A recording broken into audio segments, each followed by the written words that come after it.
So, I think let's just start on the conversations. Shaykh Sulaimaan mentioned that, our institutions, I think a very important point. We're spending money on masjids, but there's other institutions. So part of the Medina, let's call it framework, is building institutions and handing a better world to the next generation. So that was mentioned in the talk by Shaykh Sulaimaan. So, Irshaad,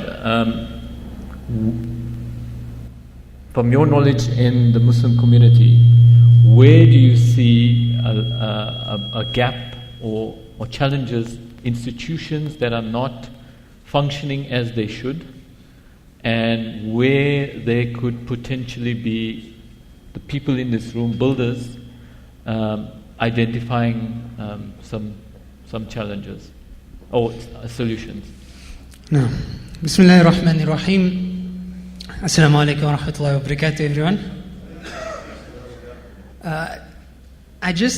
I think about 24 hours ago, I was sitting in Halab, Aleppo, with Brother Tawqir Sharif, also known as Abu Hussam al-Britani, who leads the Iqra organization in Syria.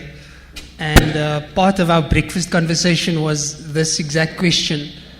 What are we as an ummah desperately in need of right now, especially considering our current challenges, namely the genocide and the media propaganda? And the two things that stood out beyond everything else was, number one, platforms where truth won't be censored. And number two, platforms where we as an ummah can control our own finance and not bend to the rules of the financial institutions that currently exist. Despite the concern that we have as an ummah and the willingness to build and spend, we are still told by the empire where we can spend and where we can't spend, who we can spend on and who we can't spend on, who is a good guy and who's a bad guy. That's a huge problem in our ummah, because not only do they destroy us, as in the case with Gaza and Syria, but they also destroy the mechanisms that we need in order to rebuild after they've destroyed.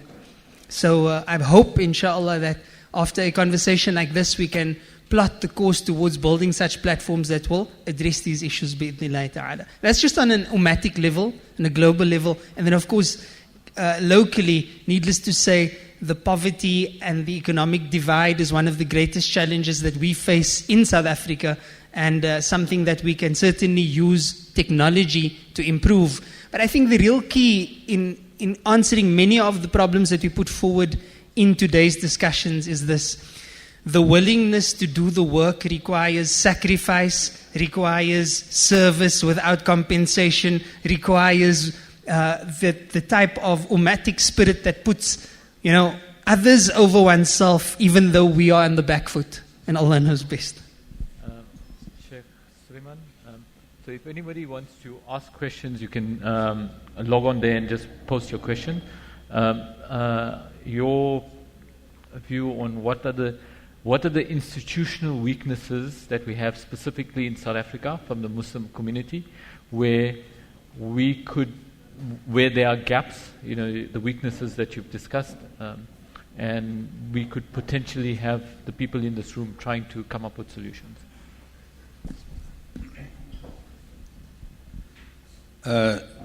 Shukran for that question, and I think it's an important one. There are many that we could list, but for me, what is fundamental is, I think, a mindset weakness. In Arabic they have the adage, "Man lam ya'rif ahla zamanihi fahuwa jahil." If you don't understand the world that you live in, then irrespective of your qualifications on paper, you are an ignorant person. And I think that's where there's one problem that we have. We're still debating technology. We're still debating whether we should or we shouldn't. And the world is moving beyond that.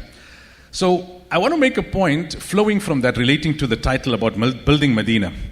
Wadda Khanfar, in his newly released book, Al-Rabi'ul Awwal, the first spring, which focuses primarily on the strategic element of Sunnah, says that we all look at Medina without understanding the pre-Medina context.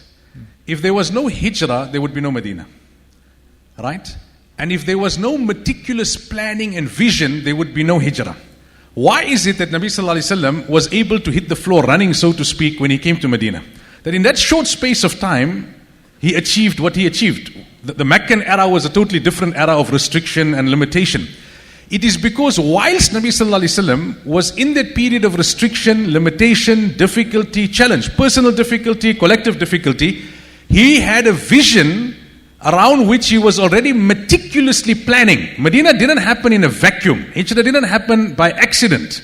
Nabi Sallallahu Alaihi Wasallam had a vision, he was meticulously planning, and when the opportunity arose and when the divine command was given, he could then execute that vision, and within that period of not even 10 years, because the first 8 of the 10 years of Medina was a different set of difficulty and challenges with the munafiqun, etc. In a period of 2 to 3 years after the liberation of Makkah, that is when you saw the progress and the growth. But that progress and growth in the last 3 years of the 23 years of Nubuwwah would not have happened if there wasn't vision and meticulous planning. And I think that is where our institutional deficit lies. We've got the physical infrastructure, we've got the talent, we've got the intention, people mean well. But that mindset shift hasn't taken place, which will ensure that we have the right vision followed by meticulous planning. The execution then is the easy part. Shukran. I think that's a critical point, the vision and a collective vision as well. I think you raise a very good point that Prophet ﷺ was prepared for that moment, and he had meticulously planned with the vision and the preparation, and that led to what we saw in Medina. So we've got some questions from the participants. So do we risk sort of preaching to the choir if we adopt the major tech platforms and corrupt agendas to be promoted freely to the global audience without resistance? Can you repeat the question, Fadli? So that we... I'm not sure. Okay. Okay, so what are the first steps that we need to build? Because it seems like building, like competing with a Facebook or competing with a WhatsApp. It's a major challenge.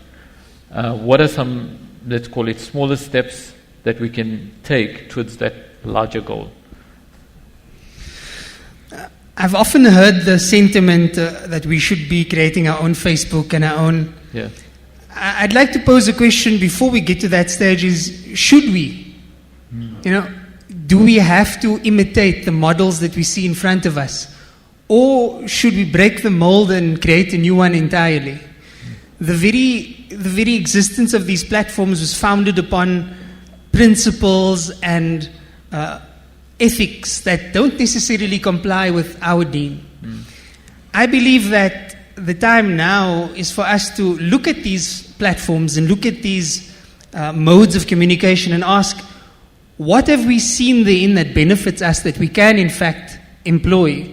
But how do we recreate this from the ground up as the Prophet ﷺ built Medina, based not on their terms but on our own, based not on their modes of operation, on their societal norms, on their cultures, but on our own. I believe that instead of trying to create alternatives to mainstream, we can show them what mainstream should be. Shukran. Jazakallah khairan. I think that's a very good point. That's why we're here. How do we build more values-based technology, embed our values, and the topic on leadership, I think, is critical. Yeah. So I agree that in the short term, you use what you have, right? And you create alternatives. But in the long term, we have the capacity. And then we have the moral guidance from Quran and Sunnah to develop platforms and vehicles and conduits that far supersede what the world has seen today.